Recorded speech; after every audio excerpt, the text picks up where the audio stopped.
The latest information I'm hearing out of Toronto isn't about a blockbuster trade. It's not about a free agent signing either. It's something that could end up shaping the Maple Leafs for years to come.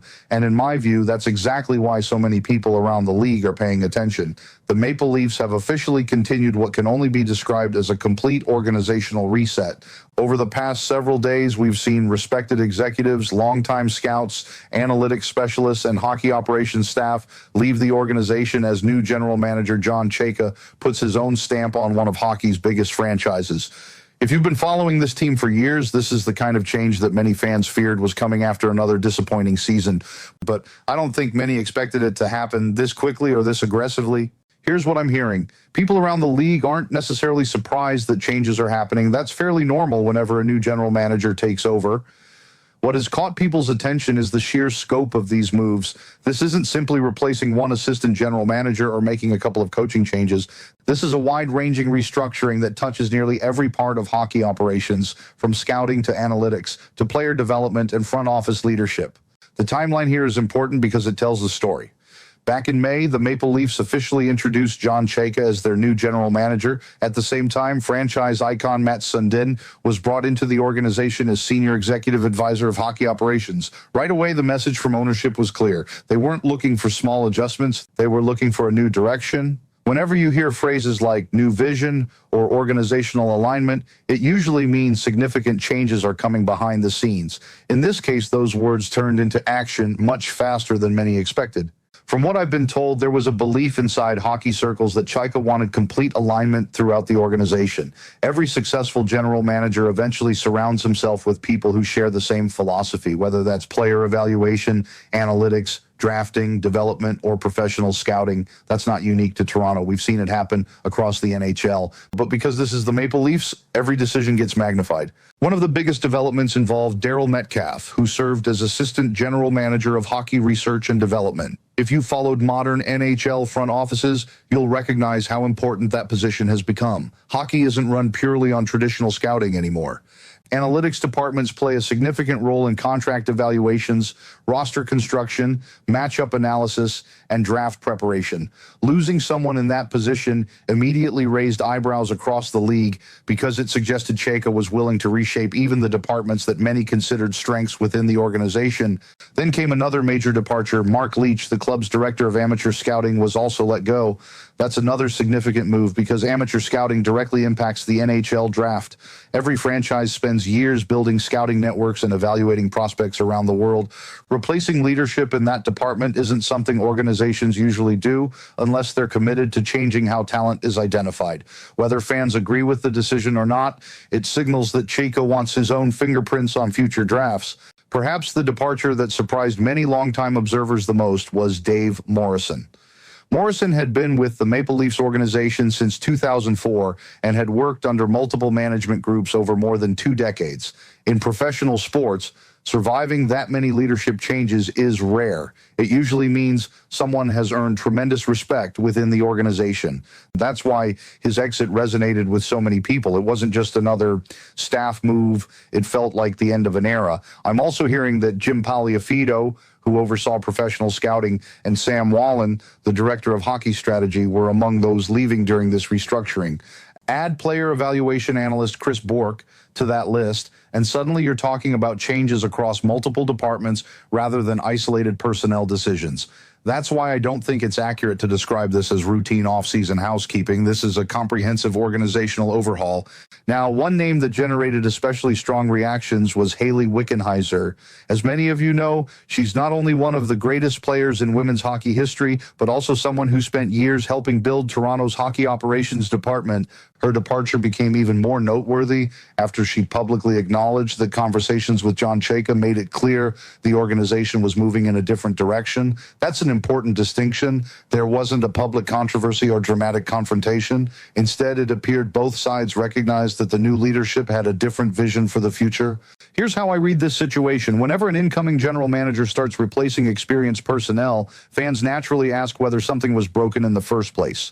After all, many of these individuals were highly respected around the NHL, but another way to look at it is through the lens of accountability. The Maple Leafs have consistently been one of the league's most talented regular season teams, yet they haven't achieved the playoff success expected from a roster built around stars like Austin Matthews, William Nylander, and Morgan Rielly. At some point, ownership was always going to decide that changing players alone wasn't enough. The people making hockey decisions would eventually come under scrutiny as well. That's why I don't think this story is really about any one executive losing a job. It's about the organization deciding that the entire hockey operations model needed to change. League sources indicate there has been a desire to streamline decision-making and create stronger alignment between management, scouting, analytics, coaching, and player development. Those goals have been mentioned publicly by the organization. What hasn't been detailed publicly is exactly why each individual position changed, and that's where speculation has started to fill the gaps. I've seen plenty of theories over the past few days. Some fans believe these moves are primarily about cost-cutting. Others think Chayka simply wants to replace existing staff with people he's worked with or trusts more.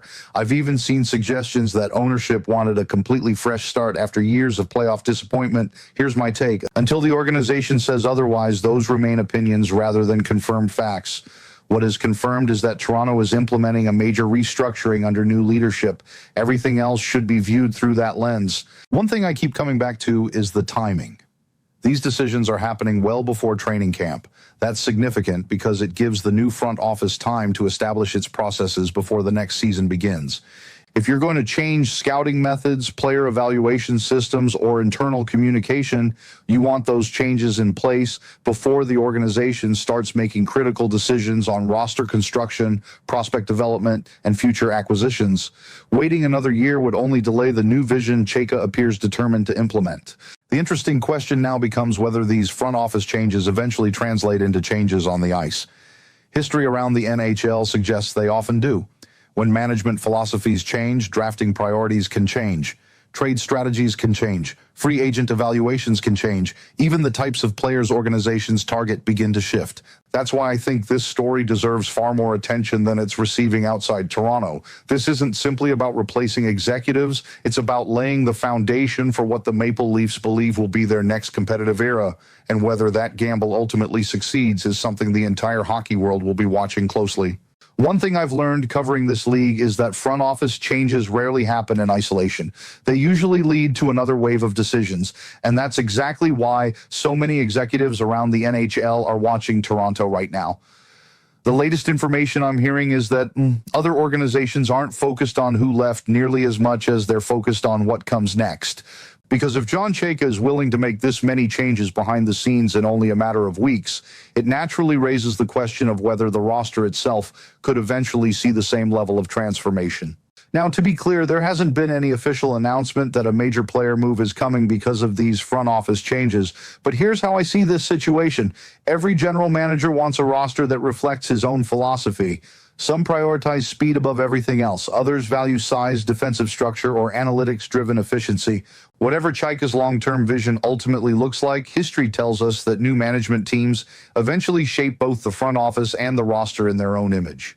That's one reason this restructuring matters far beyond the executives whose names made headlines. Every scout, analyst, and player development director contributes to the decisions that fans eventually see on the ice. Amateur scouts help identify future draft picks.